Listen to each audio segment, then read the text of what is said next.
Bah, il n'y a pas d'hélicoptère dans ces régions. Bon, comment on fait? On appelle des secours, bah, il n'y a pas de secours. En tout cas, quoi qu'il arrive, ça veut dire que de toute façon, on va mettre du temps à venir te chercher, quoi.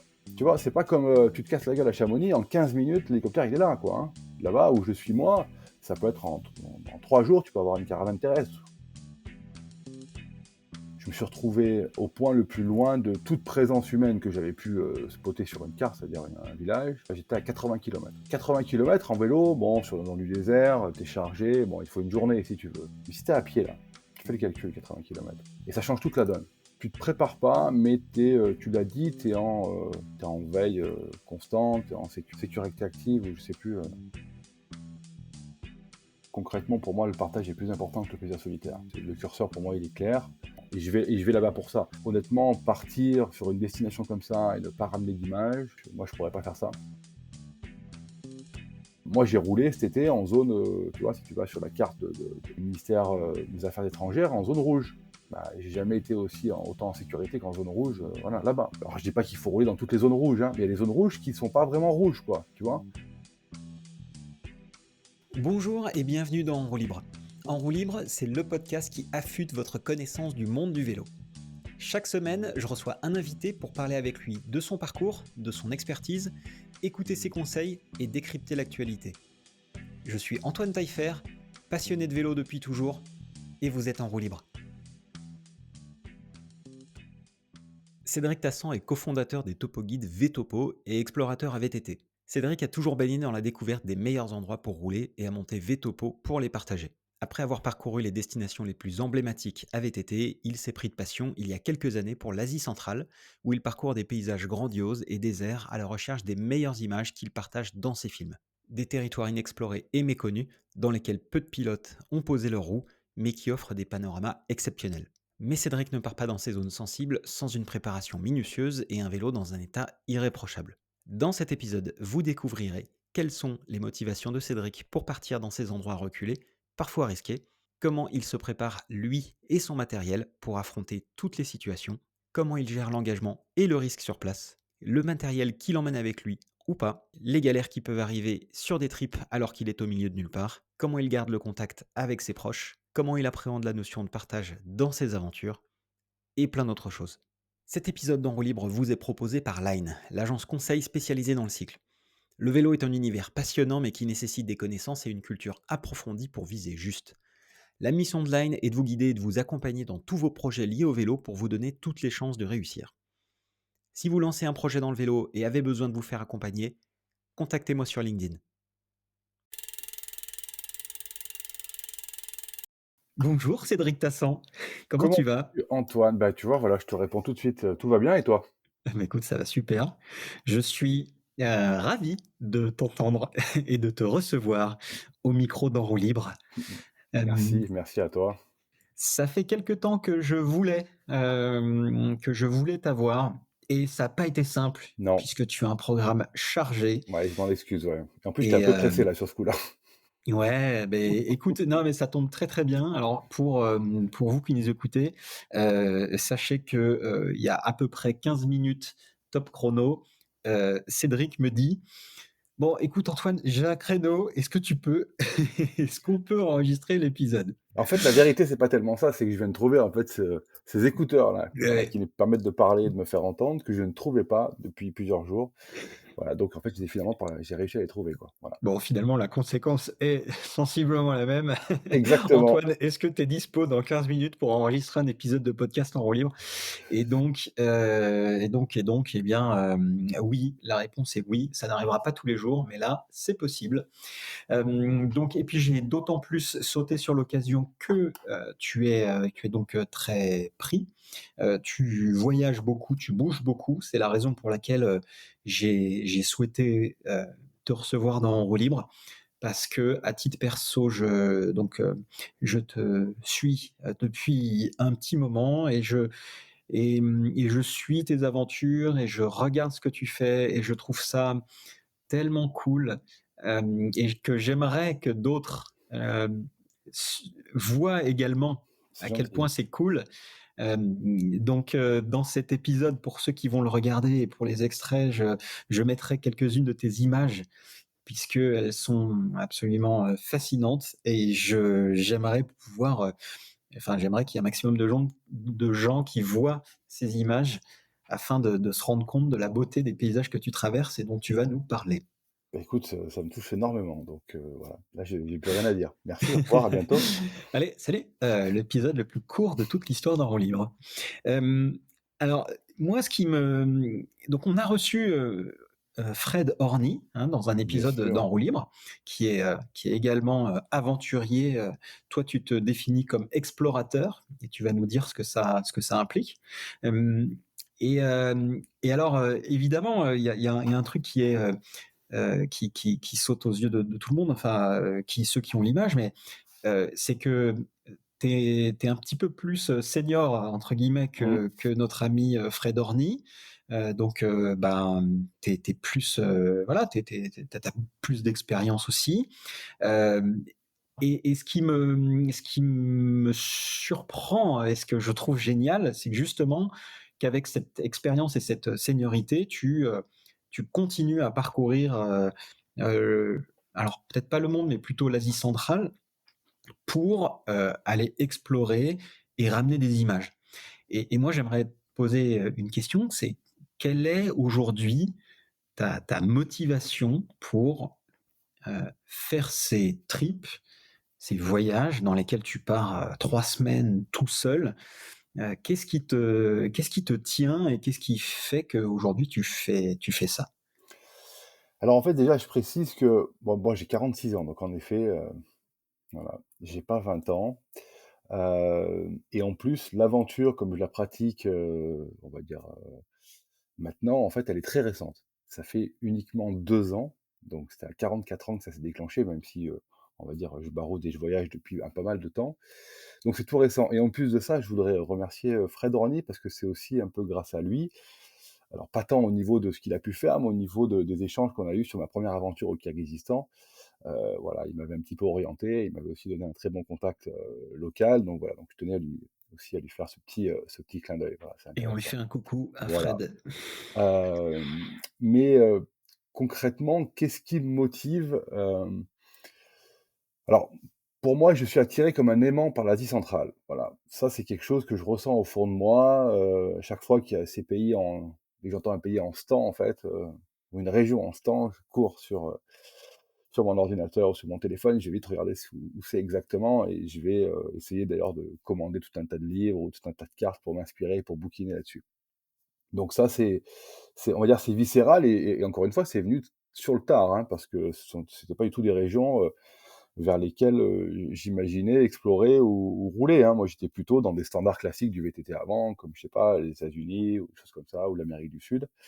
Et puis l'Asie centrale, voilà, ça a été ce flash et en fait, il est tout simple et j'ai pris un peu de recul par rapport à ça et je me suis rendu compte que, tu l'as dit très bien, en fait, moi, ce qui me plaît énormément, c'est l'exploration. Je le détache de l'aventure, en fait, c'est un petit peu différent, et en fait, j'ai l'impression, alors je le ressens comme ça, encore une fois, hein, que les véritables grandes explorations peuvent encore se jouer là-bas. C'est-à-dire que alors je parle à vélo, bien entendu, hein, parce qu'à vélo, on peut pas aller n'importe où non plus. J'imagine bien qu'au fin fond de l'Amazonie, il y a encore des choses à explorer, mais à VTT, dans la jungle, ça va Mmh. être compliqué. Alors, permets-moi, simplement aussi de donner un petit élément de contexte que j'ai oublié de mentionner, c'est que tu es le créateur des guides Vetopo, Oui, oui, oui, ça également. c'est une maison d'édition que j'ai créée en 2005. On est éditeur de topoguide, de VTT, de Scalade, de cyclo, de gravel et cetera. Donc il y a toujours un peu cette fibre aussi de découverte, Voilà, donc en voilà termes et d'évasion. d'exploration, aussi de partager, ces itinéraires VTT, il y a quand même aussi cette base. Mais en fait, c'est le fil de ma vie. C'est-à-dire que concrètement, quand je regarde maintenant en arrière, si tu veux, mais même depuis tout petit, pourquoi je me retrouve à faire ces explorations et à être à l'aise dans des milieux qui sont, assez hostiles et dans des environnements compliqués, avec des charges importantes et à vouloir, faire des images par moi-même, ce qui demande en fait une énergie folle. Bah, en fait, je c'est moi, quand je regarde dans le rétroviseur, pour moi, c'est évident maintenant. Mais j'ai mis du temps à le comprendre, hein. Ça vient depuis que je suis tout petit, où je suis dans les montagnes depuis que je suis gamin, C'est où je dur de baroude. rationaliser, hein. Ouais, mais en fait, Mmh. voilà, il faut des fois regarder un peu en arrière et voir un peu, en fait, qui tu es et est-ce que tu es capable de faire? Et j'ai passé énormément de temps aussi avec mon frère, Lionel, dans les montagnes à barouder, aussi bien en ski alpinisme, en escalade et cetera.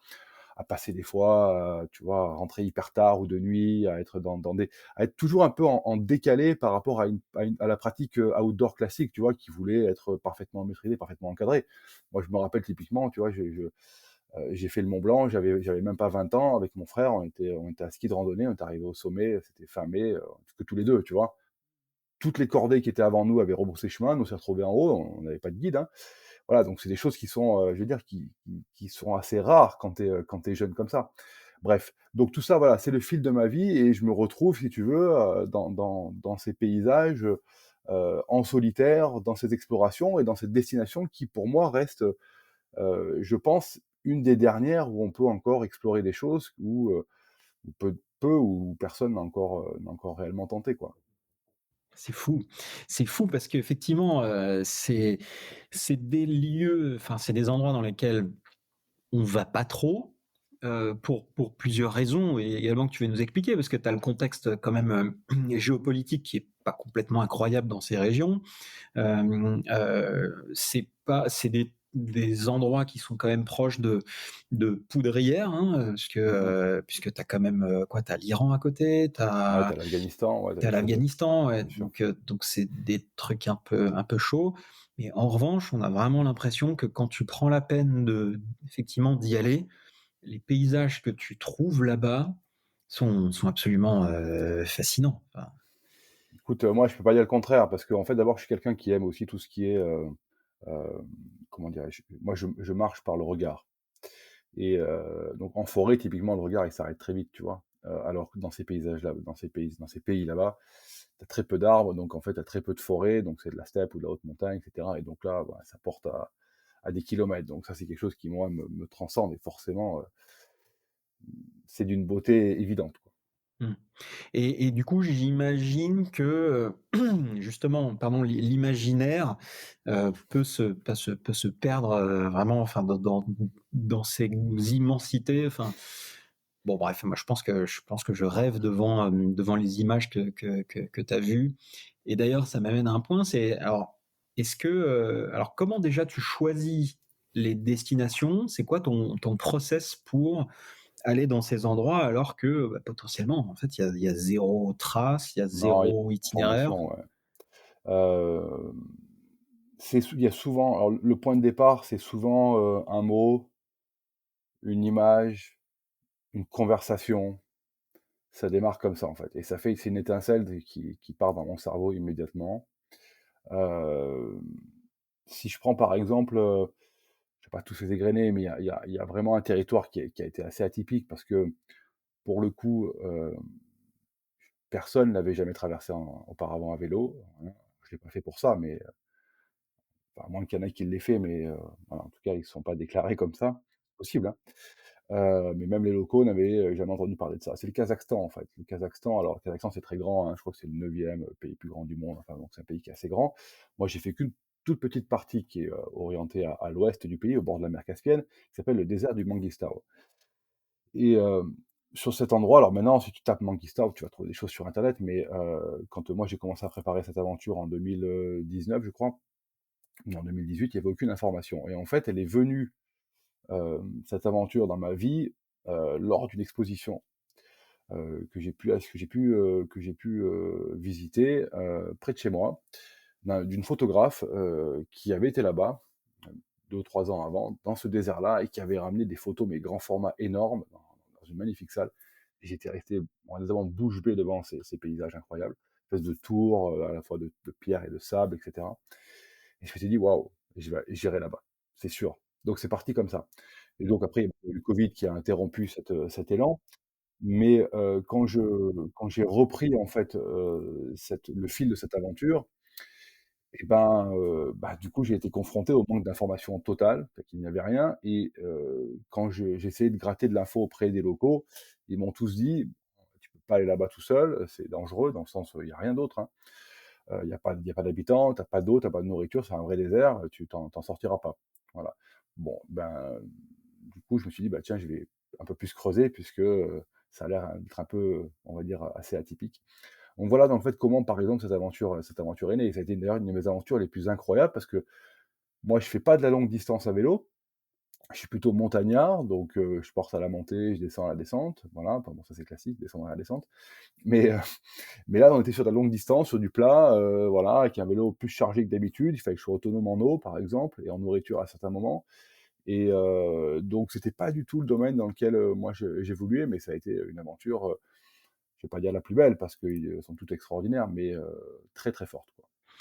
Est-ce que le fait de te préparer ou alors au contraire, le fait de ne pas te préparer et d'arriver avec un minimum de préparation, te permet justement de t'ouvrir à des opportunités, des choses, des parcours, des paysages que tu aurais peut-être pas rencontrés, autrement?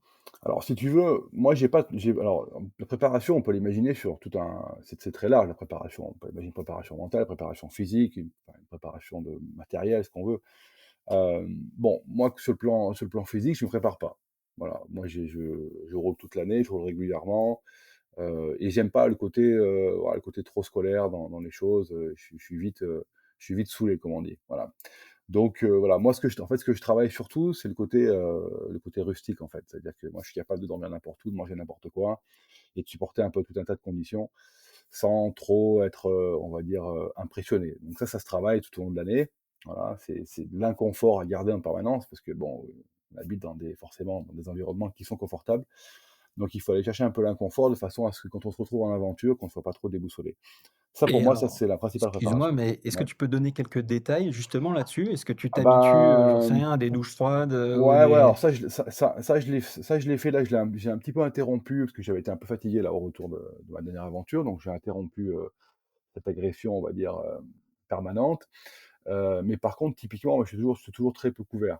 Voilà, tu me verras, voilà, tu me verras si vraiment tu me vois avec une veste, c'est que je suis fatigué, voilà. Mais l'idée, c'est vraiment d'être toujours, voilà, en t-shirt ou voilà, de manière, quelle que soit en fait on va dire la météo. en même temps à Marseille, tu quand même pas trop mal, Ouais, non? ouais, ouais, mais bon, là, je te parle dans d'autres territoires, hein. Je OK. parle pas Mmh. uniquement qu'au bord de la mer, là où j'habite. Mais bon, le problème, c'est que même au bord de la mer où j'habite, je suis souvent le moins couvert de tous. Donc ça, c'est bon signe, ça veut dire que je suis dans la bonne voie. Non, après, typiquement, ce que j'avais fait, cet hiver, ça, c'était pour m'entraîner sur mon aventure au Tadjikistan.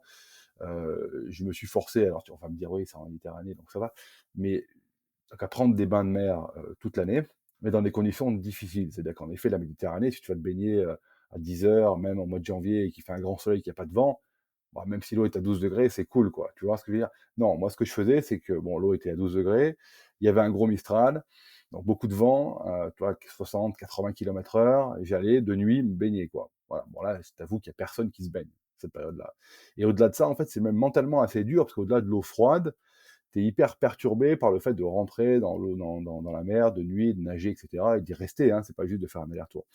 Tout ça, ça a renforcé, je pense mon système immunitaire, c'est évident, mais aussi ma réaction par rapport à l'eau froide et j'ai pris de la distance par rapport à cet élément-là et comme j'ai dû combattre quelques rivières au Tadjikistan cet été en traversée, ça a été difficile, bah, je pense que ça m'a bien servi parce que franchement quand je vois ce que j'ai éprouvé, je suis resté assez zen par rapport à ça donc voilà.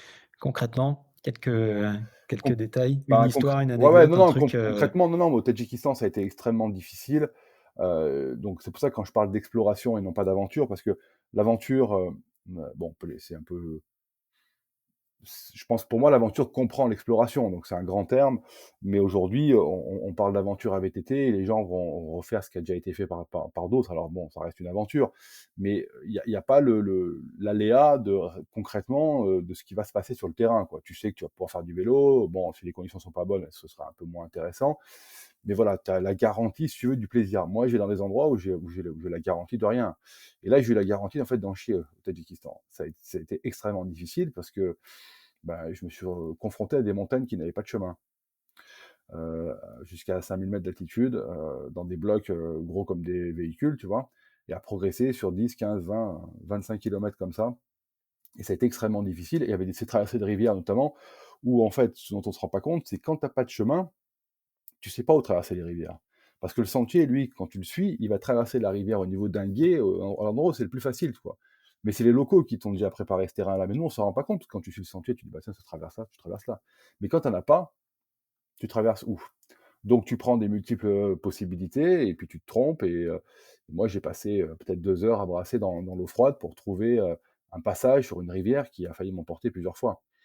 Et si une rivière t'emporte, alors bon là ma vie était peut-être pas en jeu, mais bon, j'ai du matériel photo, vidéo, il fait froid, c'est 6 heures du matin, tu as 4000 m, l'eau est à je sais pas 4-5 degrés. Ouais, c'est pas une bonne expérience, quoi. Mais bon, pour le coup, je suis resté assez zen, sans trop me précipiter, mais j'étais trempé, je sais pas, voilà, jusque mon caleçon était mouillé complètement, quoi, tu vois? Voilà. OK, donc pour toi, l'exploration déjà, c'est aller encore plus loin que l'aventure? C'est Alors pas que c'est ça va marrant. plus loin, c'est qu'en fait, si tu veux, pour moi, je pense que l'exploration correspond à la vie à la vie. C'est-à-dire que la vie qu'on vit, c'est une exploration. C'est-à-dire que pour moi, l'exploration, c'est la véritable inconnue du lendemain. Et la vie, en fait, c'est ça. Sauf qu'on nous fait croire l'inverse. Mais quand je dis qu'on nous fait, c'est pas, de manière, on va dire, c'est pas méchant, hein. Mais globalement, on aimerait nous dire: «Bon, écoute, tu fais des études comme ça, tu seras comme ceci, tu auras tel logement, telle famille, tels enfants, telle voiture». Enfin bon, voilà, j'exagère un peu, mais je pense qu'il y a beaucoup de gens qui vont se À reconnaître peine. là-dedans. D'accord, voilà. Et en fait, ce cocon dans lequel on est nous incite à imaginer que, la vie est un long fleuve, quasiment tranquille, quoi, voilà, hormis quelques accidents. En fait, c'est totalement faux. Demain, on sait pas ce qui va se passer demain, pour chacun d'entre nous. Et en fait, c'est ça pour moi l'exploration. C'est-à-dire l'exploration, c'est partir, lâcher prise et de se dire: «Bah, demain, qu'est-ce qui va réellement se passer?» Bah, voilà. Et bah, en fait, c'est tout simplement la vie. C'est pour ça qu'en fait, c'est pas forcément plus ou moins que l'aventure, c'est peut-être une autre définition, mais pour moi, je trouverais le lien entre, exploration et vie, quoi. OK. OK, OK, Voilà. intéressant. Je te rejoins sur le côté, en quelque sorte sortir de sa zone de confort, pour aller chercher, Ah, tu connais ça, toi? un peu l'aventure. Ouais, alors je connais ça un petit peu, mais pas à ce niveau-là, en tout cas pas sur cette verticale qui est la tienne, et pour autant c'est quelque chose qui m'intéresse énormément, on en a déjà parlé. Et je trouve, oui, et c'est pour ça que je trouve que c'est fort de se challenger à comme tu le fais et de sortir de sa zone de confort à 46 ans, alors que tu pourrais très bien, tu un business, enfin voilà, tu une famille, tu pourrais très bien te poser et tu le fais pas.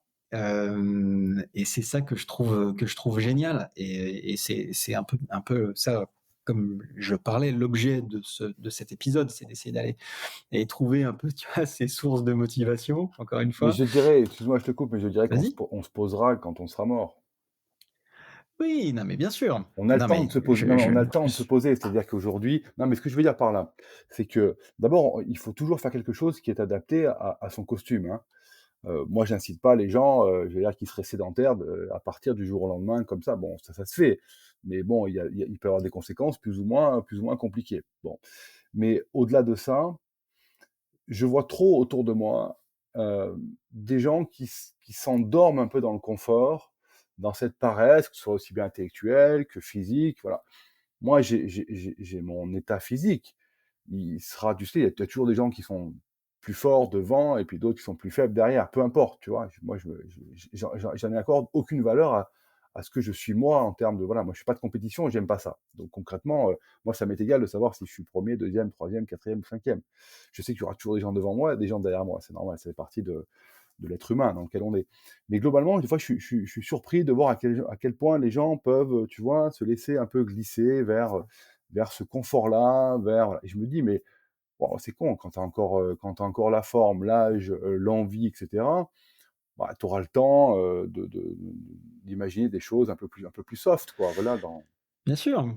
Alors, pour pondérer un petit peu tout ça, à mon échelle, ce que je vois autour de moi, c'est aussi qu'il y a moi, j'ai des amis qui commencent à avoir des familles, donc femmes, enfants et donc c'est sûr que c'est plus compliqué de partir à l'aventure, sachant que tu dois laisser, J'en femme ai et 2, hein. enfants, J'ai 2 enfants alors aussi, hein. justement, parle dis-nous comment tu as géré ça? Comment tu fais ça? Alors évidemment, on a des exemples type Mike Horn, le mec Non, mais c'est il différent. part pendant 6 mois et sa famille vient le retrouver, sur une étape, j'en sais rien, mais comment, plus proche de nous, en l'occurrence toi, comment est-ce que toi tu gères ou tu as géré ce côté où, bah, tu t'absentes, ta famille te voit pas pendant quelques jours ou semaines, s'inquiète, sûrement pour toi.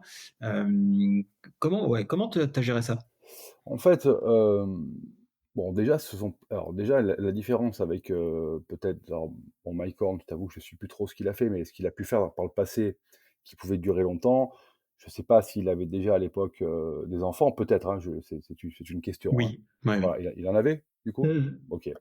Bon moi typiquement je pourrais pas le faire. C'est-à-dire que je pourrais pas partir, 3, 4, 5, 6 mois, en laissant, enfin en ne voyant pas mes gamins. Voilà, ça c'est pas possible. Donc c'est pour ça que mes aventures sont assez courtes et ça, honnêtement, c'est l'unique raison, hein. Bon, à la fois aussi parce qu'il y a du business à faire, parce que j'ai aussi, des choses à faire et que voilà, quand si aussi bien pour Vetopo que pour mes films et cetera. Bon, il y a tout un pour mes articles, il faut bien que je sois aussi derrière un bureau à taper sur un clavier d'ordinateur. Voilà, donc ça, Il c'est est des comme nous. mais bien sûr, mais complètement. Mais Il par est contre humain, il est comme nous. voilà, c'est ça. Mais bon, les enfants, moi, je le vois comme ça. Donc, sur une durée courte, honnêtement, ça passe. Faut pas non plus exagérer. Je veux dire, c'est pas non plus, tu vois? Il y a plein de gens qui le font, ils partent en déplacement pour le boulot. Des fois, tu vois, ils partent une semaine, 10 jours. Bon, voilà, les gamins, ils en meurent pas. Bon, après, c'est une organisation à la maison, et cetera, bien entendu, hein. Je veux dire, si tu vis tout seul, tu pas enfin, t'es pas marié ou tu es séparé et que tu pas de famille autour de toi, personne ne peut les garder, ouais, c'est compliqué. À la rigueur, l'exploration, elle est à la journée, quoi, ou à la demi-journée, tu vois? Bon, mais ça, c'est comme ça, c'est la vie, c'est le contexte. Après, au niveau de l'inquiétude, alors ça, en effet, il faut faire attention parce qu'il y a le côté très égoïste de ce que je fais.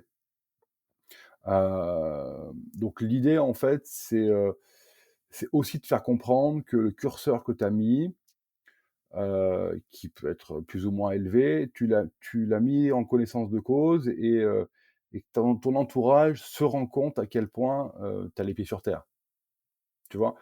Moi, je suis pas du tout une tête brûlée, mais alors pas du tout. Ça m'intéresse pas. Franchement, le grand frisson m'intéresse pas. D'ailleurs, j'avais fait du parachutisme, j'avais pas du tout aimé, tu vois? J'avais eu très peur d'ailleurs. Donc je m'étais dit, «Plus jamais je le referai». Donc tu vois, je suis pas quelqu'un de très, très, très voilà, je suis pas un casse-cou, contrairement à toi qui en est vraiment un, je crois. Ouais, ouais, ouais, on peut mettre Mmh. des images, s'il faut mettre les miennes, on mettra les tiennes. On verra qui est le plus casse-cou que l'autre. Mais mais du coup, voilà, non, l'idée, c'est de bien enfin, pas forcément d'expliquer, mais que la famille ou les enfants comprennent que tu es serein et que stable. Alors certes, c'est une prise de risque, mais bon, il faut pas qu'ils sentent qu'elle est complètement démesurée, quoi. Et quelles, dispositions tu prends de manière, je dirais active? Par exemple, est-ce que tu utilises les outils de communication, notamment il y a un mini GPS, mini téléphone satellite, Ouais, le Garmin InReach de qui chez Garmin, ouais. ouais, C'est le quoi, ça. pardon? InReach, InReach, ouais. pour pas leur faire de la pub, ouais. Ouais, non, mais parce que moi, quand j'ai vu ce dispositif-là, je me suis dit: «OK, c'est génial». Donc en fait, tu as plus à avoir de téléphone satellite à 25 000 € C'est ça. avec ton abonnement et ton truc qui te coûte, 150 € la minute. Est-ce que donc qu'est-ce que tu utilises comme ça? C'est ça que tu utilises? Ouais, alors ma 1re aventure justement en Kirghizistan, j'avais rien. OK, En fait, ouais, non, non, je suis parti vraiment, mais comme on dit, à poil, mais à poil, quoi. OK. Et d'ailleurs, je la fantasme cette aventure que j'ai faite la première, parce que justement, j'étais parti dans un dénuement assez important. C'était un peu trop, voilà. Après, tu sais, il faut avoir un peu de chance aussi, dans les aventures. J'en ai eu. Bon, après, je suis très concentré, hein, très sérieux quand je fais les choses, mais bon, tu es pas à l'abri d'un pépin. Mais là, j'étais vraiment, assez, dénudé, tu vois? Et À quel niveau? Enfin, bah, au tu niveau peux non, mais au niveau matériel, au niveau, de ce que j'avais pu emporter, j'avais pris vraiment le minimum, minimum, minimum, même au niveau même pour tourner, pour filmer, tu vois? C'était vraiment risqué. Mais en même temps, je partais, je savais pas trop ce que j'allais faire. Est-ce que j'allais ramener un documentaire ou pas, et cetera. Bon, donc si tu veux, je m'étais dit: «Bon, je pars le plus léger possible». Maintenant, donc pour revenir à la sécurité, j'emporte tout le temps, ce fameux, téléphone satellite d'une marque célèbre américaine, tout petit, qui coûte pas très cher. voilà, avec un petit abonnement que tu peux suspendre, voilà, pour tout dire. Non, en fait, c'est super bien, mais il y a un mais. Moi, ça me sert énormément à rester en communication avec ma famille. Donc ça, c'est cool parce que, quand tu as pas internet, alors il y a un peu maintenant, il y a sur le globe terrestre, il y a internet un peu de partout quand même, hein. Mais bon, ça m'est arrivé cet été de rester par exemple 5 jours sans internet. Alors ça paraît pas beaucoup, mais c'est déjà une bonne période si tu veux, hein. Quand tu es pas en Antarctique, hein, je veux dire. Et donc ça permet de garder pied et puis mes enfants sont plus grands, donc ils sont contents aussi si moi je leur envoie des messages directement, donc c'est du SMS. Donc ça me permet, en plus ils ont ma position, donc ils savent où je suis. Bon, ça les rassure pas, je sais pas du tout quand tu regardes la carte, il doit y avoir un no man's land, donc j'en sais rien d'ailleurs, il faudra peut-être leur poser la question de savoir ce qu'ils en pensent. Mais bon, bref, en tout cas, c'est intéressant pour ça. Par contre, il y a vraiment l'envers du décor, c'est que, en tout cas, moi, c'est pas mon cas, mais j'imagine que ça peut l'être pour certaines personnes, c'est de se dire: «Bah, j'ai ça, bon, s'il m'arrive quoi que ce soit, ça va, ça va le faire». Bon, c'est là où en fait on se trompe fortement parce que quand tu appuies sur un bouton SOS de chez Garmin, je j'ai jamais fait, hein, donc j'ai pas expérimenté, mais j'imagine que c'est un call center qui est basé je ne sais où, sans doute aux États-Unis ou n'importe où, qui centralise tous les appels et puis là, bon, bah, OK, bon, ils vont voir où tu es et là, ils vont se dire: «Bon, comment on va là-bas, quoi?» Bah, il y a pas d'hélicoptère dans ces régions. Bon, comment on fait? On appelle des secours, bah, il y a pas de secours. Donc je pense qu'ils ont des relais, je sais pas comment ça marche. Mais en tout cas, quoi qu'il arrive, ça veut dire que de toute façon, on va mettre du temps à venir te chercher, quoi.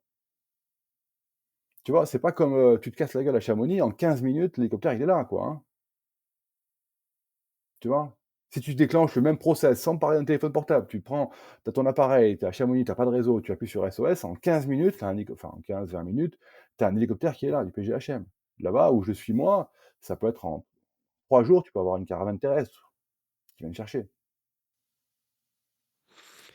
Ouais, c'est ce que nous disait, Fred, Horny, en nous disant que, bah, effectivement, tu es obligé quand même de prendre de la marge sur la Vraiment. manière dont tu roules et que, tu es même pas à 70, tu es à 50 parce qu'en fait, tu sais que si t'arrive le moindre truc, tu personne qui va venir te chercher avant quelques jours donc et encore, lui, en Équateur, bon, et puis bon, il a fait quand même du Népal et des choses comme ça, donc c'est à peu près les mêmes ordres de grandeur, mais sur des pays où en plus, techniquement, tu pas trop envie de te faire opérer sur place, si jamais il t'arrive un truc, Alors voilà. c'est même pas ça, c'est la survie là, hein, qui est en jeu. Oui, oui, bien sûr. Tu vois? C'est Oui, même oui, pas enfin, l'opération, hein. bien sûr. Si tu as une fracture ouverte et qu'on vient te chercher, je pense que, quel que soit l'hôpital, tu es très content d'être opéré, d'être vivant, tu vois? Et de pas être vidé de ton sang.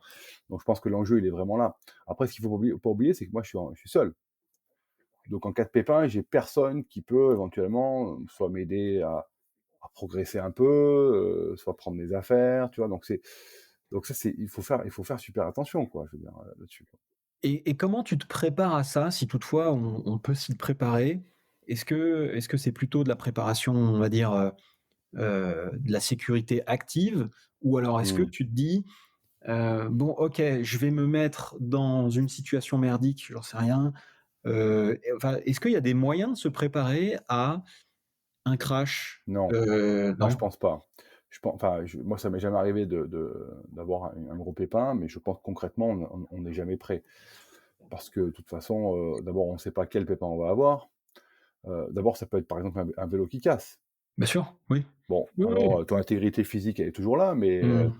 moi, tu sais, quand j'ai traversé, ce fameux désert au Kazakhstan, je me suis retrouvé, pas dire de conneries, ouais, au point le plus loin de toute présence humaine que j'avais pu, spotter sur une carte, c'est-à-dire un village. J'étais à 80 kilomètres. 80 kilomètres en vélo, bon, dans du désert, tu es chargé, bon, il te faut une journée si tu veux, voilà. Parce que bon, le terrain, c'est pas une route goudronnée. Mais si tu es à pied là, tu fais le calcul, 80 kilomètres, avec une paire de chaussures de vélo quoi, pas une paire de baskets. Alors j'avais quand même une paire de baskets, je m'étais dit: «Si jamais je plante le vélo, j'ai quand même une paire de baskets, de trail running», tu vois? Pour pouvoir marcher, non pas un truc avec des cales à la con, tu vois? Où tu sais, au bout de 5 kilomètres, tu commences à te dire: «Mais ouh là là, est-ce qu'il faut pas que j'enlève les chaussures?» tu vois? Mais bon, 80 kilomètres, tu les fais pas dans la journée, hein. si tu as pas d'ennui, physique, c'est juste une casse matérielle. Donc en fait, il te faut que tu te charges, il faut que tu pars, donc peut-être que tu vas les faire en 2 jours ou 2 jours et demi et ça change toute la donne. Donc ça veut dire que non, tu te prépares pas, mais tu l'as dit, tu es en veille, constante, tu es en sécurité, tu vois? Enfin, tu l'as dit, tu as dit un très bon terme juste avant, je me souviens plus ce que tu as dit. Sécurité active ou je sais plus, Sécurité active, ouais, bien c'est sûr. ça. Bah, Bon, c'est des termes qu'on utilise aussi, tu sais, en parapente, c'est ça. notamment, parce que, bah, tu peux avoir un parachute de secours, mais finalement, tu ouvres ton parachute de secours, si tu tombes dans une falaise ou une crevasse, ton parachute de secours, il te sert à rien, donc et Bah, voire c'est même, ça. il y a des chances de pas s'ouvrir. Donc Non, il mais vaut c'est mieux une totalement sécurité ça. active. Non, mais c'est ça, c'est-à-dire qu'en fait, si tu veux, c'est typiquement, c'est une préparation du matériel et un choix du matériel, hyper exigeant. Mmh. Là, il faut pas transiger, et je j'ai pas honte de dire que des fois, il y a des produits de mes sponsors que je n'emmène pas en aventure, en exploration, parce que ce sont pas les plus confortables, ce sont pas forcément, voilà, les meilleurs, donc du coup, je préfère prendre autre chose. Donc voilà, puis si un jour j'ai une remarque, j'ai pas de problème pour l'expliquer, c'est logique. Donc ça passe par cette préparation, cette sélection de matériel, voilà, drastique et après sur le terrain, moi je le dis toujours, c'est, constante, concentration. C'est pour ça que les aventures, moi, elles durent pas très longtemps parce que moi je rentre, je suis rincé. Entre l'effort physique, l'effort de concentration, la réalisation à faire d'un film, hein, ceux qui font, des images savent très bien, le temps que ça prend. Bon à la fin, c'est bon, quand tu as fait 3 semaines, c'est comme si tu avais fait, 3 mois, tu vois? Voilà et donc ça, c'est espèce de combo, voilà, tu te prépares bien en amont au niveau du matériel et sur le terrain, par contre, tout, tu millimétré. C'est-à-dire que tu prends le vélo, tu le poses pas n'importe comment, tu vois?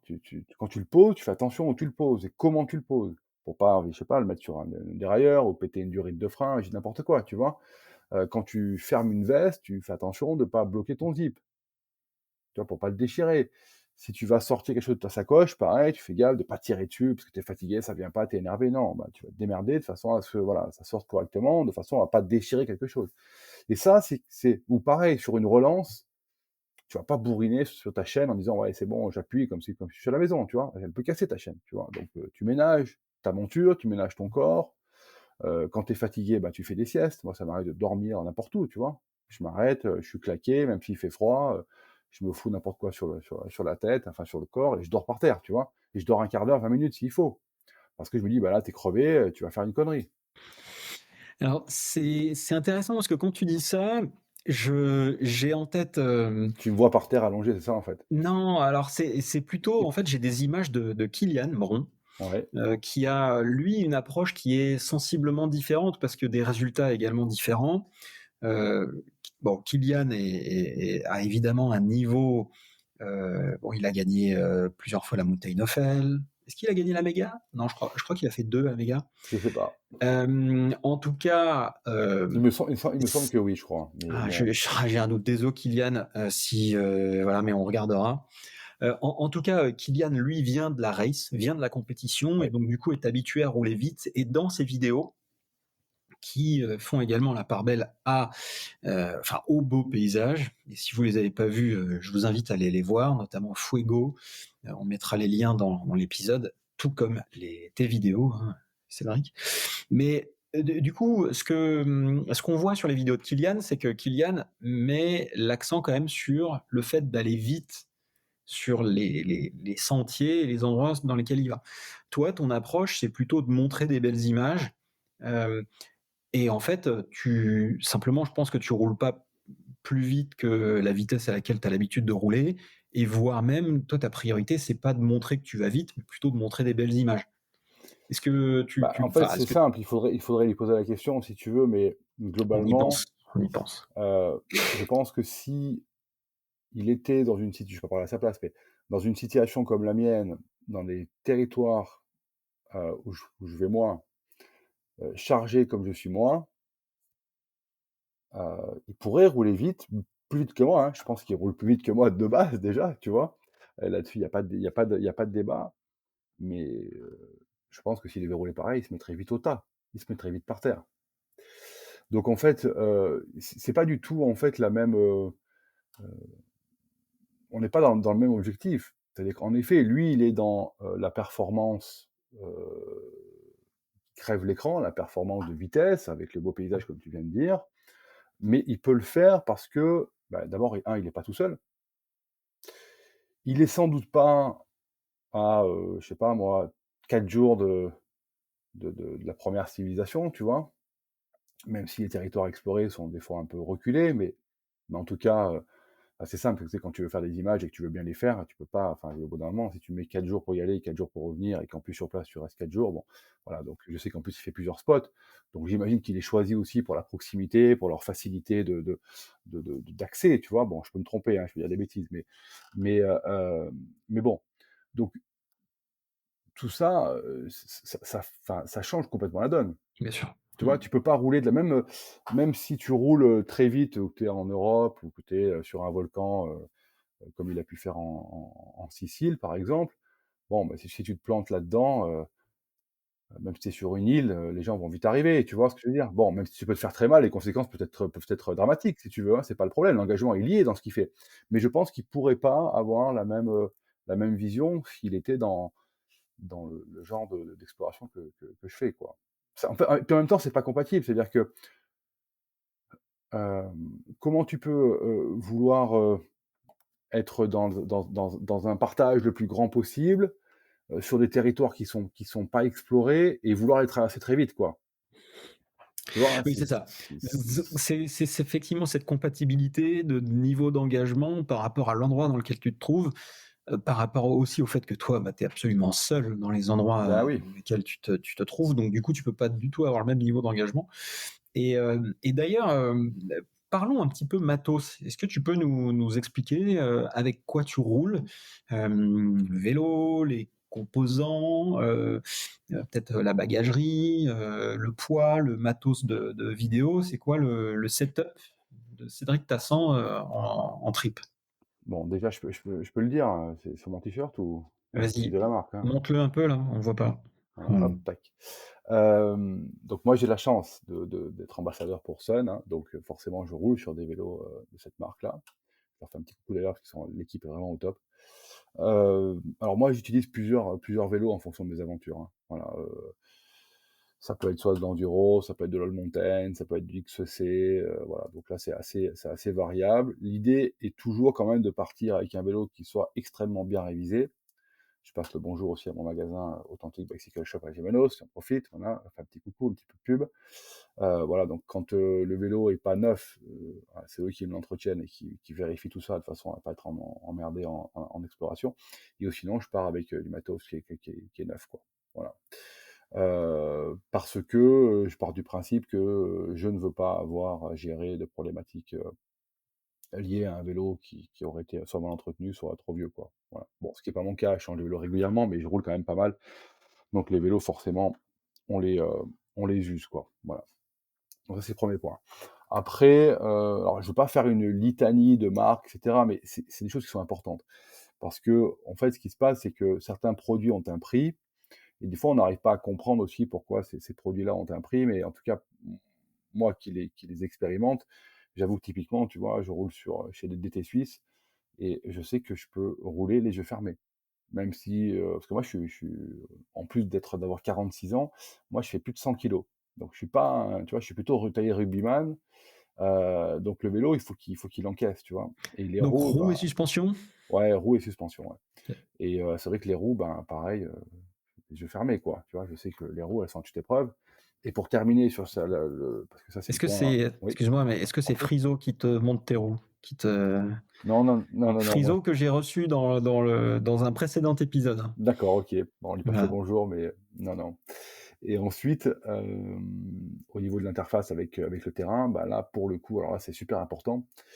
C'est, moi, je roule chez Hutchinson et alors là, des fois, tout à l'heure, j'ai dit qu'il y a du matos de certains partenaires que j'utilisais pas et cetera. Alors là, pour le coup, eux, j'imaginerais même pas rouler sur autre chose tellement, moi, je roule notamment sur du Griffus, tellement j'en suis extrêmement satisfait. Moi, je n'ai jamais, crevé ou déchiré un pneu en exploration, quoi. Voilà, donc et je prends pas de pneus de rechange non plus. Je pars comme ça. Donc ça, c'est un peu le setup vélo avec du matos. Je sais qu'il devrait m'arriver rien, sauf, un accident, voilà. Mais sur un usage normal, même un peu engagé, je sais que le matériel résistera. Voilà, ça c'est le premier point. Après en termes de bagagerie, alors j'ai je fais un mix, mais globalement, moi, c'est du matériel de chez Vaudet que j'utilise. Voilà, puis après, j'ai des fois des dry bags qui viennent sur d'autres marques que je vais pouvoir adapter en fonction de l'endroit où je veux les mettre. C'est parce que sur les VTT, c'est pas toujours simple de caler, tout type de bagage. Qu'est-ce que j'ai d'autre à te dire? J'ai aussi bon, j'ai un GPS qui me sert de backup. Alors moi, je me sers énormément de mon téléphone pour naviguer. Pourquoi? Parce que, il y a énormément d'applications avec tout un tas de couches cartographiques, tu vois? Qu'on n'a pas forcément sur les GPS, portatifs. Mais j'ai un GPS aussi de la marque, Tounav qui est, sur mon guidon et qui me permet soit d'enregistrer, tu vois, mon itinéraire pour voir en effet à quelle distance je suis de mon arrivée, par exemple, si c'est un long parcours, ou alors en cas de casse de mon téléphone ou de backup, voilà, je peux vérifier où est-ce que je suis précisément. Et après, alors en termes de fringues, typiquement, alors quand je pars, je roule en fait une marque canadienne qui s'appelle Seven Mesh, qui font des produits, on va dire d'un certain prix. Mais bon, c'est là où je veux dire, bon, ouais, tu comprends pourquoi c'est un certain prix, parce que ce sont des produits d'une qualité irréprochable. C'est-à-dire que ce sont des produits qui sont hyper légers, il sèche en 2-2. Moi, tu vois, je peux laver un short ou rentrer dans une rivière, et me tremper, parce que quand tu rentres dans une rivière, c'est trempé, quoi. Je veux dire, le short, il est pas juste mouillé, quoi. Il est trempé. 1 heure après, il est sec, quoi.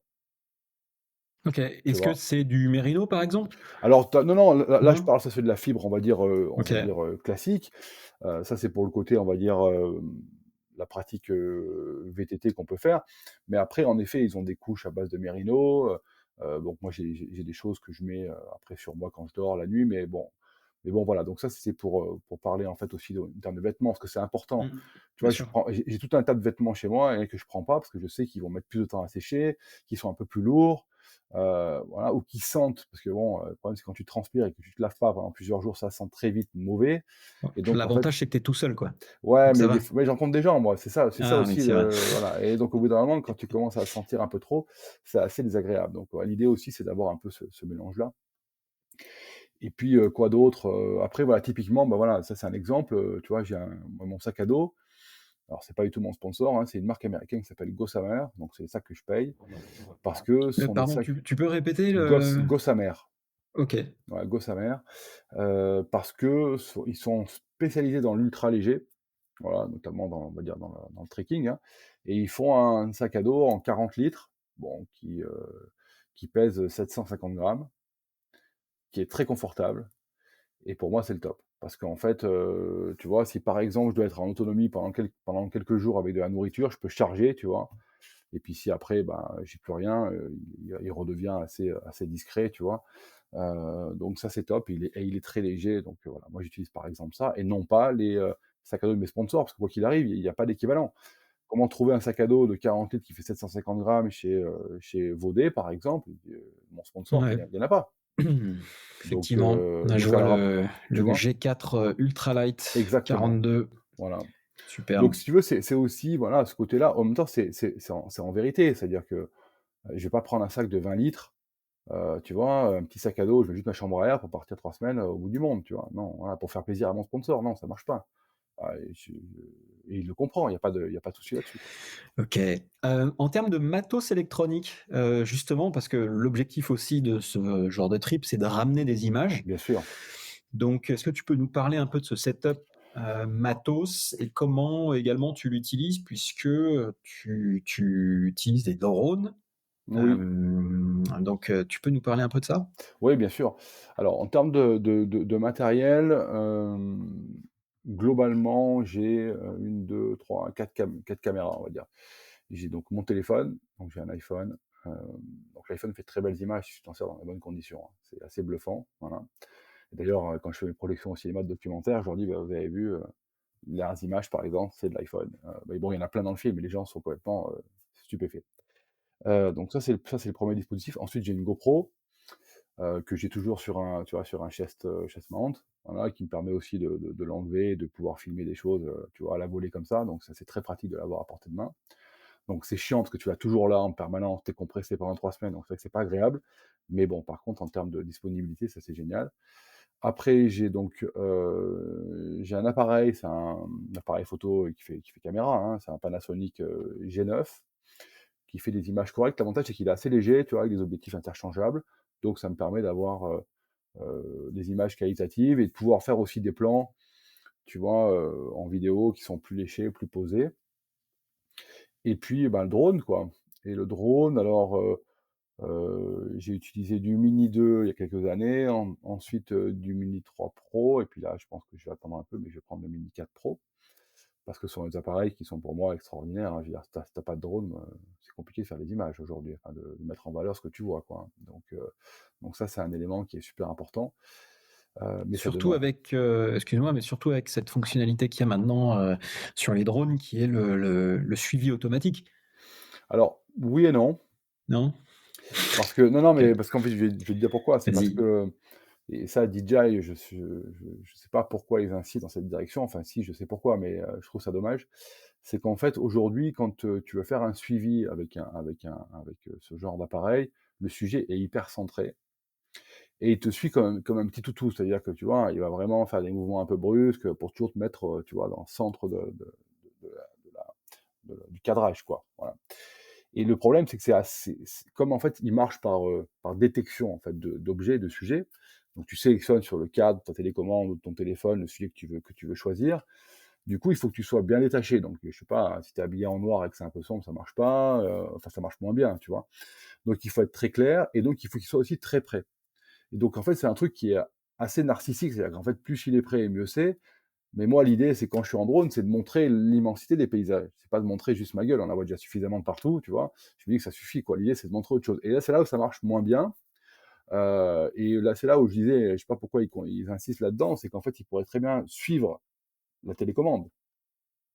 Et donc se retrouver à 80 ou 100 mètres, c'est-à-dire où tu es beaucoup plus petit, mais en suivant la télécommande, bah, du coup, il n'aurait pas besoin de reconnaître un sujet, puisque ce serait son repère, puisqu'il est en lien avec. Mais bon, bref, ça c'est un autre sujet. C'est DJI qui le gère, mais en tout cas, leurs appareils sont vraiment extraordinaires, ils sont hyper performants et ils sont très fiables. Donc ça c'est un gage aussi de sécurité, quoi. Mmh. OK et alors comment est-ce que tu gères, justement cette partie, Ah, j'ai comment pas dire? terminé, excuse-moi, hein, parce Oui, qu'en pardon, non, vas-y. non, c'est qu'en fait, ça m'arrive aussi de prendre un trépied. Alors pas tout le temps, parce que c'est vraiment encombrant, enfin encombrant, c'est pas très lourd, il fait 1 kg, c'est un trépied carbone.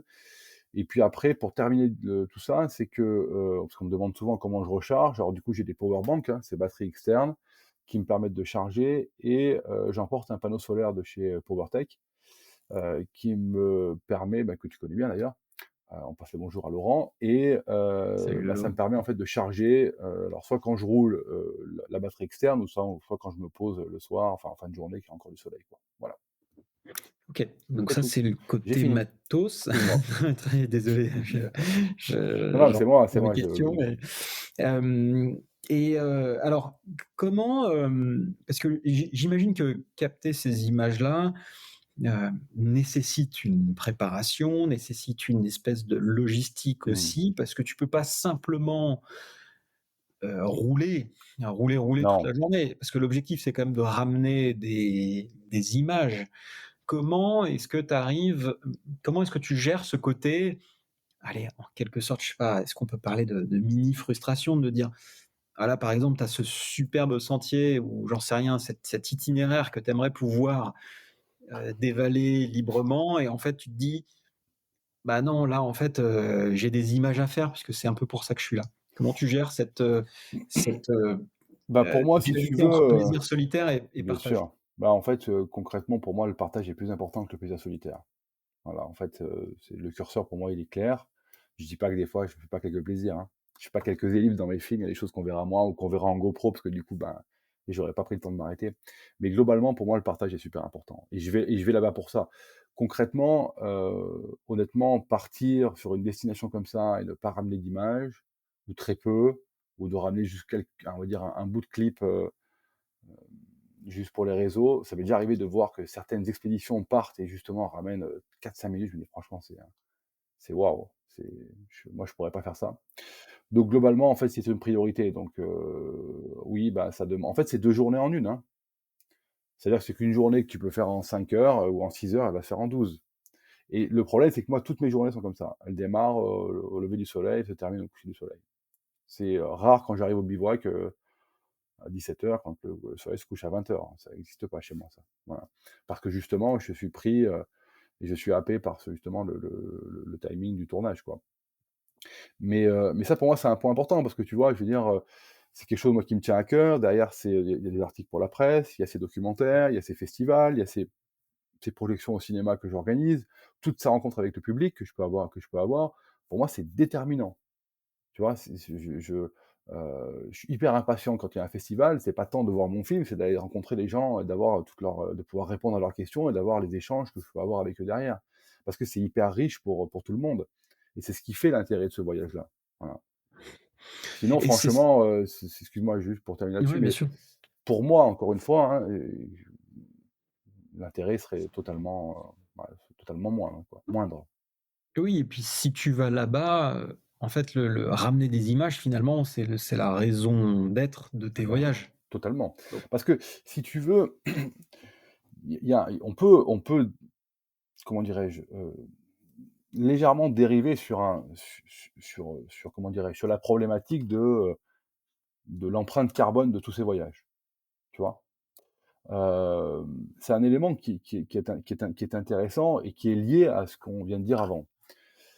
C'est-à-dire que moi, à mon niveau, voilà, bien entendu, avec, les compétences que j'ai, qui sont sans doute moindres que certains très grands réalisateurs, tu vois? J'ai pas de souci avec ça.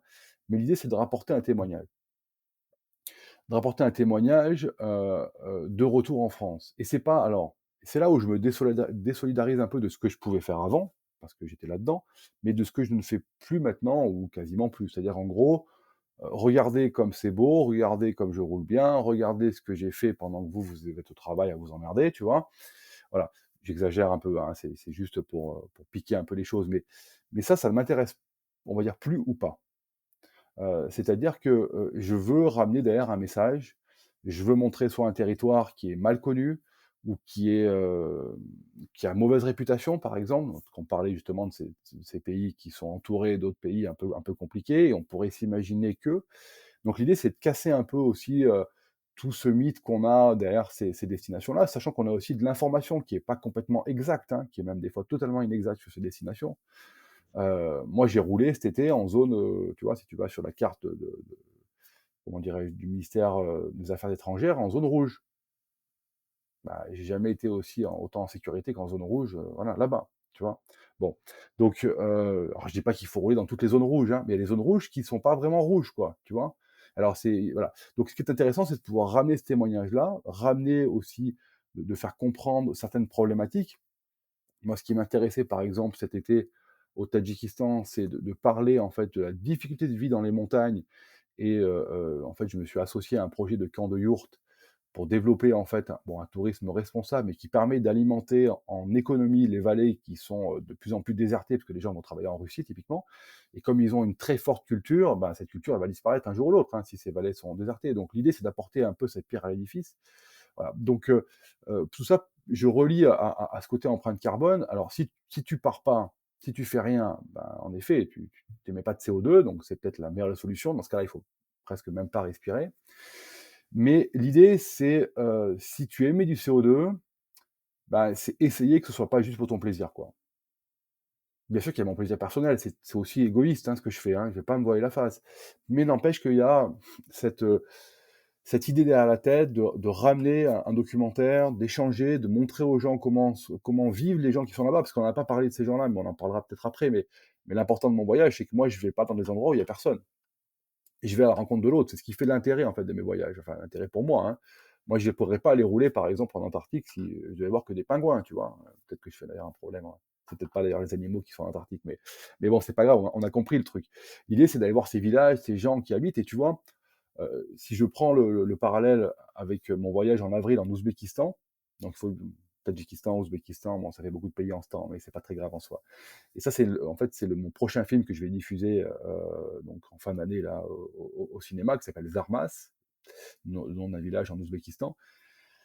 il y a un moment donné, j'ai une rencontre dans mon film avec un gars qui est au bord de la route. Alors, je vais pas faire le pitch, mais en gros, voilà, il est au bord de la route avec une arme à la main et je me dis et le mec, il a quand même un grand sourire et je me dis: «Putain, il est armé, c'est bizarre» et je m'arrête quand même avec lui, bref et puis finalement, il m'invite à prendre un thé chez lui, puis moi, j'avais pas bouffé, j'avais les crocs, donc c'était génial, c'était un matin, voilà et puis ensuite, il y a toute sa famille qui est là et j'ai avec moi une petite, je suis un peu long, mais l'histoire est sympa, mais j'ai une petite imprimante, tu vois, avec moi, sur moi et donc je fais une photo avec mon téléphone, puis je la balance sur l'imprimante et puis je leur laisse, tu vois? Bon et on va, une fois qu'on a terminé ce repas, qu'on a bien discuté, parce que c'était vraiment sympa, on descend, dans sa cour pour faire cette photo et à ce moment-là, en fait, sa femme et ses filles sont là et sa femme, qui est adorable, elle dit et c'est dans le film: «Vous montrerez tout ça en France». C'est-à-dire qu'en gros, tu vois, la façon dont ils vivent, la façon dont leur culture est faite, c'était important pour ces personnes-là et ça a été d'ailleurs, je l'ai retrouvé à plein de moments où les gens me remercient de pouvoir les filmer parce que derrière, ils savent qu'il y aura un documentaire, il y aura une finalité où je vais pouvoir transmettre et montrer quelque chose. Donc tout ça, ça donne du sens, tu vois, au voyage et ça donne du sens à ces émissions de CO2, quoi, voilà. Donc donc voilà un petit peu, tout ce que je voulais te dire par rapport à ces aventures-là, quoi. Non, mais ça fait vachement de sens. C'est un sujet aussi qu'on avait abordé avec Fred puisque, Fred qui lui aussi alors parcourt le monde, lui il est plutôt Amérique, enfin là Amérique du récemment Sud, il ouais. était plutôt Amérique du Sud, Amérique centrale. Là il y est en ce moment, et effectivement on peut se questionner et c'est un sujet qui, on le sait bien, est un peu touchy parce qu'on n'est pas tous clean, et c'est dur de l'être évidemment à moins de voilà, de vivre dans une ville où on bouge pas, on n'a pas de voiture, on n'utilise que les transports en Ah, commun, il mais faut pas c'est exister même, c'est voilà, mieux. c'est exactement, faut pas faire d'enfants et cetera. Mais il y a, comme tu dis, il y a cette question de sens qu'on peut donner à ce qu'on fait et qui, alors à défaut de rattraper, au moins justifie et donne quelques éléments pour dire: «Bon OK, bon, on a un impact, mais il faut regarder tous les aspects de l'impact pour pouvoir au final dire si c'est, positif ou négatif». Donc c'est ce que je trouve intéressant effectivement, Tu c'est de vois? dire: Vas-y, «Ramène excuse-moi. des images, quoi». Voilà, en fait, c'est comme quand tu regardes je sais pas moi, enfin, c'est un domaine qui est à la fois touchy, mais c'est pas forcément qu'il est touchy, c'est qu'en fait, il est complexe. C'est-à-dire que d'abord, si on veut parler on va dire d'impact qu'on a, il faut le voir dans son ensemble. C'est-à-dire, alors moi si je parle de moi par exemple, moi je vis pas en maison, je suis en appart, j'habite au bord de la mer, je chauffe, peut-être, 15 jours par an, voilà. Le reste du temps, c'est pas chauffé chez moi. Je peux tout faire à pied là où j'habite, tu vois? Ça n'empêche pas que j'ai une bagnole et que je l'utilise, hein. Mais typiquement, ben, moi j'ai un van, donc qui consomme, hein, mais par comment dirais-je? Une conduite plus souple, bah, j'arrive à diminuer drastiquement ma consommation quand je vois des fois certains véhicules, qui font 500 kilogrammes de moins et qui consomment plus, voilà, bon. Bon, enfin bref. Tout ça, c'est pour montrer, qu'il faut toujours voir les choses dans sa globalité. C'est sûr que si on voit mes émissions de CO2 par les avions, bon après si je fais 2-3 voyages par an, c'est déjà le maximum, hein, en avion. Mais, c'est ce qui est déjà beaucoup, parce qu'il y a beaucoup de gens qui ne le font pas. Mais ce que je veux dire, c'est que, si on regarde les choses dans son ensemble, c'est comme ça qu'il faut les prendre. Sinon, si on les regarde que sur un bout de la lorgnette, alors dans ce cas-là, bah, le gars qui a une maison, on va le regarder comme ça, le gars qui chauffe à 25, on va le voir comme ça, mais bon, bref. Donc faut regarder ça dans son ensemble. Ça c'est le point qui me paraît important. Après, moi je j'ai pas mis comment dirais-je? De l'intérêt dans ce que je fais, juste pour justifier, une émission de CO2, tu vois? C'est parce que moi, je me suis rendu compte à quel point il était important d'apporter un message et de pas montrer qu'une image. Moi, le vélo, c'est un moyen même si c'est, mon sport, favori, c'est dans mes explorations, c'est un moyen de déplacement, de locomotion. C'est pas une fin en soi. D'ailleurs, les gens qui vont voir mon film, il y a des gens qui font du VTT ou du vélo, qui adorent ça et puis il y a beaucoup de gens qui en font pas. Il y a des gamins, il y a des personnes âgées, et cetera et les gens alors d'ailleurs, ça leur donne envie de se mettre au vélo après derrière, mais c'est-à-dire que je m'adresse à un public le plus large possible, tu vois? Je fais pas un film de vélo. Donc c'est pour ça que derrière ce message que je vais essayer de transmettre, voilà, cette envie de faire découvrir le monde d'une autre façon aussi, quoi. Et j'allais dire, pour terminer là-dessus, si on regarde l'audiovisuel typiquement, quand tu regardes un film à la télé, est-ce qu'on se pose la question de savoir, qu'est-ce qu'il y a eu comme émission de CO2 derrière, quoi? Oui, bien sûr. Je veux dire, Mmh. quand il y a un tournage, tu vois? Bon, voilà. Donc il faut pas Mmh. non plus aller trop loin dans ces réflexions-là. Il faut essayer d'être le plus raisonné, c'est évident. Mais voilà, en tout cas, moi, ce qui est intéressant, c'est la transmission de ce que je peux voir et témoigner, quoi. Très bien. Non, mais je pense qu'on a tous, bien compris l'idée et encore une fois, c'est difficile de juger quand on voit pas les choses dans leur ensemble. Hem, donc on a parlé destination, donc Tadjikistan, Ouzbékistan, J'ai fait Kirghizistan, Kazakhstan. Kazakhstan, il y a quoi d'autre? C'est quoi les prochains trips, Alors, je peux pas je peux alors je parle jamais de ce que je vais faire après, très D'accord. rarement de OK. manière officielle, OK, donc j'en OK. parlerai pas.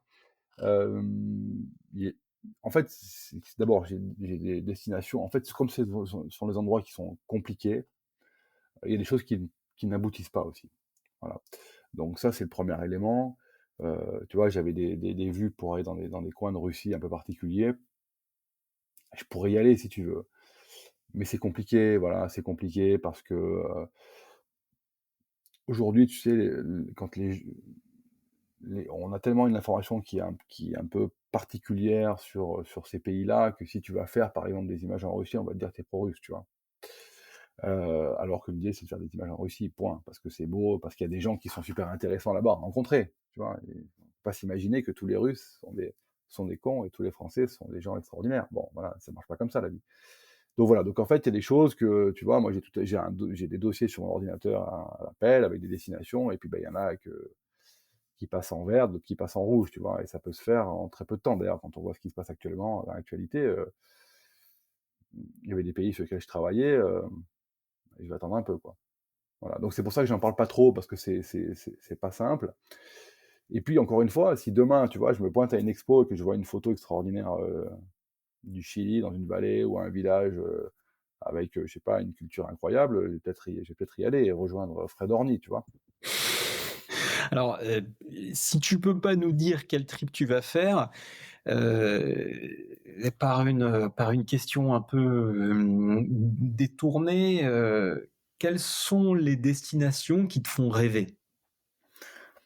Alors, avant de répondre à cette question, parce que ça, c'est quand même important en termes aussi d'actualité, parce que quelque part, c'était aussi une question d'actualité. Qu'est-ce que tu vas faire en 2020 et en 2024? Bon, je tiens à dire, en fait, que moi, je viens de terminer un premier tournage pour la télé. Ça, c'est quelque chose, voilà, que ça me tient à cœur parce que c'est pas tous les jours que ça arrive en tant à la fois réalisateur et incarnant. Et donc c'est un film en lien avec la fonte des glaciers, et en lien avec le Rhône, le fleuve. Voilà, donc c'est un film de sensibilisation aux problèmes qui nous touchent, et pas tant qu'un problème esthétique, c'est un problème aussi qui va nous toucher dans les usages de l'eau qu'on peut avoir en France. Et donc c'est un voyage à vélo qui part de l'embouchure, donc la Méditerranée, qui remonte jusqu'en Suisse.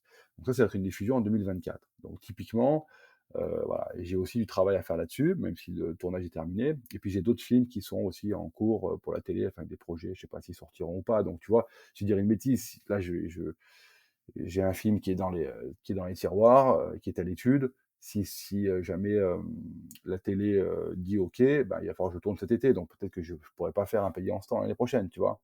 Donc c'est pour ça que c'est compliqué d'en parler. Après, quels sont les pays qui me font rêver? Alors moi, j'aimerais énormément faire, par exemple, le Tibet, tu vois? Hem, mais le Tibet, le souci, c'est que pour y être tout seul, c'est impossible, puisque tu es fliqué par le gouvernement chinois. Il faut que tu aies un guide et cetera, que tu aies un encadrement, donc c'est très compliqué. Et ça, pour le coup, moi, ça me plaît moins parce que l'idée, c'est d'aller pouvoir, voilà. Il y a des Et coins de pourquoi le Russie aussi. Tibet? Ah, parce que c'est d'abord, c'est encore une fois, il faut s'imaginer que moi, je suis fan des paysages ouverts. Donc c'est assez simple, en fait, à comprendre, hein. Donc la montagne, j'aime beaucoup, le relief, j'aime beaucoup, et puis il faut que ça porte loin. Donc bon, bah, le Tibet, tu vois, dans son ensemble, ça correspond à ça. Le Népal, alors le Népal, j'aimerais beaucoup, mais ça m'intéresse de moins en moins parce qu'il y a trop de monde. Ça a été vu, revu, voilà. C'est pour aller refaire un truc qui a déjà été fait, c'est compliqué d'y trouver une histoire et un intérêt vraiment, de témoignage, tu vois? Il y a encore des secteurs, voilà, j'en parlerai pas trop parce que sinon, les gens vont me jeter dessus, mais il y a encore, 1 ou 2 secteurs, voilà, où on peut aller au Népal, donc je les garde précieusement, peut-être que je les ferai un jour. Mais non, ça reste l'Asie. Après, voilà, l'Amérique du Sud, je connais un peu moins. Heu, mais c'est plutôt, on va dire, la partie, Asie centrale, tu vois? Voilà, qui est encore présente. Hem, mais après, tu sais, bon, moi, j'ai quand même fait pas mal de pays. J'ai vu des choses magnifiques, comme en Islande et cetera. Ça marche vraiment au coup de cœur, c'est ce que je te disais tout à l'heure, tu vois? Je vais voir une photo d'un truc, je vais dire: «Waouh, je connaissais pas, c'est là-bas qu'il faut que j'aille», tu vois? Donc ça va aussi marcher comme ça. Après, moi, j'ai tout un, tu vois, j'ai sur mon téléphone, là, si jamais on me vole cet appareil-là, il y a plein de choses là-dedans. Sur Google Maps, tu vois, j'ai des pins comme ça de partout, là, dans le monde entier. Et chaque pin correspond à soit un truc que j'ai entendu, soit une phrase que j'ai pu, voilà, que j'ai pu lire ou une photo que j'ai pu voir, tu vois. Et ça correspond à un endroit où j'aimerais peut-être aller. Donc en fait, il y en a plein, quoi. OK, OK, OK. Donc on n'en saura pas beaucoup plus à ce Désolé, hein, c'est niveau-là c'est pas très marrant ce que je et viens de te dire. j'espère que tu as bien sauvegardé ton téléphone, Oui. puisque, pour éviter de tout perdre. OK. Là donc, d'ici la fin de l'année, tu rebouges pas, si j'ai bien compris? Non, non, là, j'ai une actualité chargée en termes de festivals et de diffusion OK. au cinéma. Donc là, non. C'est quoi les festivals là? Alors bon, ça dépend aussi de quand tu vas publier ce petit, podcast, mais en gros, là, demain, donc ce sera forcément déjà en épée d'actualité, je vais être au Explore, Festival, Mmh? donc c'est en Savoie, hein, c'est pas très loin de chez toi. J'ai mon film sur le Mont Kenya qui s'appelle Les Nanas qui a été sélectionné, donc je monte demain. Ensuite, je vais être le 10 novembre, au Grand Rex à Paris. Ça, je suis super content parce que c'est la plus grande salle de cinéma de France, dans le cadre du festival Tous en Scène. Ah, bah, Voilà. écoute, Tu y on seras? se verra là-bas. Je vais essayer d'y être, Bon, ben, enfin, je vais voilà. faire en sorte d'y être. Et oui, et donc cet épisode sortira, si tout se passe bien, juste un peu avant. Et ben, Donc, voilà. voilà. Donc les gens pourront aller voir, en fait, c'est un nouveau court-métrage qui s'appelle Seul dans l'aventure. C'est un court-métrage thématique qui fait 18 minutes et qui parle de l'aventure en solitaire. Et donc je viens de terminer tout juste, l'étalonnage là et le mixage en studio là, hier. Donc il est tout frais, je l'ai envoyé d'ailleurs à Tous en Salle aujourd'hui. Donc ça, c'est le 10 novembre. Et puis ensuite, 17-18 novembre, c'est chez moi à Saint-Cyr-sur-Mer. En fait, tous mes grandes aventures, l'avant-première est réservée à ma ville, tu vois, honnêtement, qui me supporte derrière, de manière extraordinaire. Donc ce sera Zarmas, sur l'Ouzbékistan, 17-18 novembre. Ensuite, ce sera projeté à Toulon le 24 novembre. Et puis, derrière, il y aura des projections à Gap, Grenoble, sans doute Lyon, enfin dans plusieurs villes, mais là, il faut que je continue à travailler sur ces dates-là. Donc pour l'instant, voilà ce qu'on peut dire, mais ça va vite s'enchaîner, quoi. OK, OK, OK. Hem, très bien, donc ça c'est l'actu. C'est quoi le meilleur moyen de où est-ce qu'on te suit? C'est quoi les meilleurs Instagram, ouais, Insta, Insta, Cédric effectivement, 383, voilà. très bien, 83 parce que c'est le Var, hein, tout simplement, là bien où sûr. j'habite, tout On simplement. mettra les liens dans les notes de l'épisode. Et je tiens aussi à dire, parce que c'est vrai que les gens sont assez surpris, que je réponds à tous les messages que je reçois sur Insta. Alors pourquoi je fais ça? C'est tout simple, c'est parce que, tout ce que je fais, aussi bien donc, enfin, j'ai forcément des gens qui apprécient pas ce que je fais, c'est normal, tu vois? Bon, on peut pas plaire à tout le monde. Mais ils sont assez discrets déjà et je les en remercie parce que quelque part, s'ils aiment pas, bah, tu passes ton chemin et c'est normal, voilà. Et mais par contre, je reçois 100 d'amour et d'affection.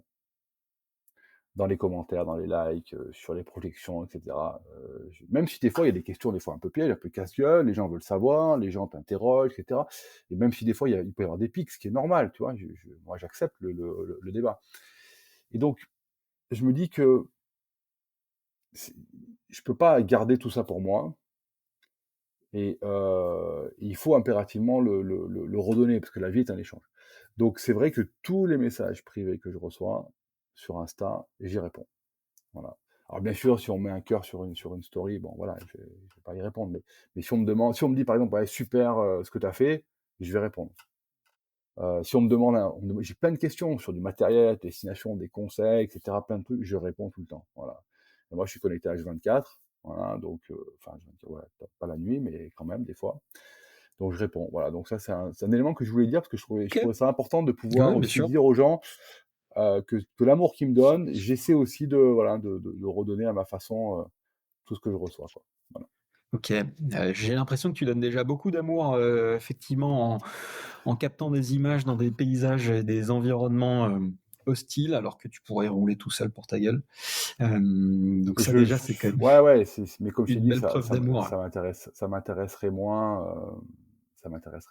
OK.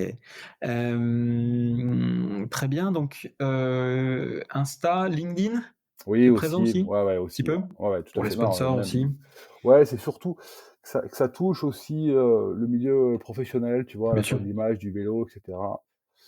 Donc c'est intéressant, il y a d'autres messages qu'on peut faire passer, d'autres connexions. bien sûr. Mais bon, on va dire que le grand public, alors oui, c'est Insta et puis après honnêtement, moi ce que j'aime beaucoup, c'est soit les festivals, soit les séances de cinéma, quoi. Ça c'est pour moi, ça c'est capital, quoi. YouTube aussi? Ouais, mais bon, j'ai moins de temps, à OK, consacrer. très bien. Parce que tes films, on les voit où? Ah bah, une fois qu'ils sont passés en festival, on les voit Bah, où? alors, si tu veux, chez Vetopo, on a une offre qui s'appelle Vetopo Premium. Je vais faire un peu de Mmh. pub pour Vetopo. En fait, dans Premium, en fait, ça donne accès à l'intégralité de nos traces, GPS, VTT dans toute la France. Donc ça Mmh. fait, je sais plus de 3000 traces. Donc les gens sont abonnés et ils peuvent prendre ce qu'ils veulent et cetera. Et en même temps, on y a associé un média, dans lequel on a des articles et puis aussi il y a, certains de mes films qui sont disponibles, tu vois, en visionnage. OK. Donc voilà, tu vois, Sarri Mogol, typiquement, il est comme ça. Les Nanas sur Mont Kenya est aussi comme ça. Donc ça permet aux gens aussi de continuer à suivre ces projets-là. Voilà. Mais bon, essentiellement, c'est vrai que, moi, ce que je préfère le plus, c'est quand même rencontrer les gens, quoi. Mmh. Voilà, pour être Bien très honnête, sûr. quoi. Je veux que les gens en fait, ce qui m'intéresse aussi, c'est que les gens fassent l'effort. Alors bien sûr, hein, si c'est à 500 kilomètres de chez eux ou à 300, c'est compliqué, mais qu'il y ait l'effort de ce déplacement et de cette rencontre-là parce que, bah, ça a énormément de sens, quoi, de se rencontrer, de se croiser, quoi. Surtout qu'on fait tout déjà par internet, via les réseaux et cetera, les mails, même nous, tu vois, là, on n'est pas à côté. Donc c'est important quand on se croise, tu vois, sur un Roc d'Azur, de pouvoir échanger un peu, par exemple. Ce Voilà. qu'on n'a pas fait d'ailleurs cette année. Non, mais j'étais que 2 jours, donc c'est normal. C'est peut-être de ma Ouais. faute. OK, eh ben, écoute, parfait. Est-ce qu'on a des sujets qu'on n'a pas abordés, Cédric? Alors, on l'a dit en filigrane, mais c'est vrai qu'on a peut-être pas assez parlé, mais c'est pas gênant parce qu'on va pas en faire des tonnes. Mais encore une fois, les rencontres, avec les gens, les populations locales sont capitales. Voilà, je le redis pour moi, cette espèce de fil conducteur voilà, que je peux créer au travers de ces rencontres-là, il est essentiel. En plus, c'est des gens avec qui je suis toujours en contact, pour certains. Et pour la petite anecdote, hier, on était en donc je bossais en fait, donc je travaille sur un studio à Marseille qui s'appelle Label 42. Ce sont des grands professionnels de l'image. Ils bossent d'ailleurs sur des grosses fictions, sur des grosses séries et ils me font l'honneur de pouvoir utiliser leur studio quand, moi je fais mes films là, donc déjà je tenais à les remercier et en fait en train de travailler sur 2 films. On était en train de terminer Seul dans l'aventure sur un studio et puis Zarmas dans l'autre et en fait Zarmas, on était en train de faire le mixage et je vais voir Elori qui était le mixeur, vraiment une salle qui est magnifique, hein, ils sont équipés de folie. Et puis en fait, il est en train de mixer une séquence où je rencontre un gars qui s'appelle Marmout, un ouzbek, et avec qui je suis en contact. Et je dis, d'un coup, et Laurie, bouge pas. Et je l'appelle en visio, quoi. Et donc je prends mon téléphone sur WhatsApp, tac, et je sais qu'il décroche tout le temps. Et là, il était au volant de son camion. Il allait au Tadjikistan, il faisait nuit, etc. Il était en train de conduire, tu vois, sur des routes un peu pourries, etc. Et il a pris son téléphone, il a décroché. Et donc on a parlé rapidement, moi j'ai quelques mots de russe, voilà, et je lui ai montré en fait sur grand écran sa famille, avec le gars qui bosse sur le mixage, etc. Je te jure, le regard qu'il avait, comme il s'est éclairé, c'était incroyable. Ça n'a pas duré longtemps, mais c'était un moment, tu vois, d'humanité assez forte parce que c'était vraiment le prolongement entre ce qu'on a pu vivre ensemble, ce que je lui avais dit, et puis ce que je vais faire derrière. Voilà, et donc ces gens-là, c'est extraordinaire, et moi je tenais à même si ne verront pas ce podcast parce qu'ils ne parlent pas français, mais je tenais quoi qu'il arrive à les remercier parce que voilà, c'est des moments extraordinaires. Voilà. Eh ben, écoute, en tout cas, je ferai en sorte qu'ils puissent voir le podcast si Ouais, jamais je leur ils apprennent enverrai le un lien, français. mais ils ne Tu comprendront pas. Ouais, bah, écoute, non, mais parfait. Eh bien, écoute, merci beaucoup Cédric, Merci à Cédric toi. Tassan. Merci pour tout ça. Si les gens ont des questions, donc ils te contactent sur Insta, Ouais, éventuellement sur sans LinkedIn, problème. tu répondras à tout le monde, super. Parfait, on a les liens et tout ça. Tu m'enverras un peu les liens vers, les différents, festivals, Oui, dates, et cetera. bien Tu sûr. m'enverras tout ça et puis on mettra ça dans les notes de l'épisode et on a hâte de voir tout ça. Moi, j'ai hâte de te revoir à, Tous en selle, et où on va voir, ton film. Génial. Et ben, Cédric, merci beaucoup Bah, pour ton merci à temps. toi, hein. Merci beaucoup, hein. Merci pour la réactivité aussi Bah, la tienne et surtout. Surtout la ouais, tienne. Mais oui, oui, bon, ça s'est pas vu, hein. Ouais, c'était d'une parfaite non, fluidité, tout va bien. ça s'est pas vu, voilà. Moi qui souhaite de plus en plus préparer mes épisodes et mes questions et mes entretiens, bah, vous voyez, là, pour le coup, celle-ci, c'était loupé, L'aventure, mais c'est l'exploration. l'aventure, l'exploration et j'espère que ça ne s'est pas trop vu. En tout cas, que vous avez apprécié cet épisode. N'hésitez surtout pas à nous le dire, sur votre plateforme d'écoute préférée, à nous laisser à me laisser un petit avis et un petit mot, d'amour, pour nous dire à quel point vous aimez cet épisode, ce podcast et voilà. Et puis sinon, bah, on vous dit à la semaine prochaine et puis, bah, Cédric, à très vite. À bientôt. À bientôt. Salut. Merci d'avoir écouté ou regardé cet épisode d'En roue libre jusqu'au bout. J'espère qu'il vous a plu et que vous en avez retenu quelque chose d'intéressant. Si c'est le cas, vous avez le pouvoir de m'aider à développer En roue libre. Pour ça, c'est très simple et ça vous prend 1 minute. Laissez-moi un avis canon avec une note 5 étoiles sur votre plateforme d'écoute préférée et partagez cet épisode à un ami. Ça m'aide à être plus visible, ça m'encourage à vous proposer des épisodes toujours meilleurs, mais surtout, le karma fera fuir les crevaisons sur vos prochaines sorties à vélo. Et si vous lancez un projet et que vous avez besoin de vous faire accompagner, pensez à faire appel à Line, l'agence conseil 360 spécialisée dans le cycle. Avec Line, on vous guide et on vous accompagne dans tous vos projets vélo pour vous donner toutes les chances de réussir. Pour en discuter, je vous invite à m'écrire sur LinkedIn. Je suis Antoine Taillefer et vous avez écouté En roue libre, le podcast qui affûte votre connaissance du monde du vélo. Et si c'est pas déjà le cas, vous pouvez vous remettre à pédaler.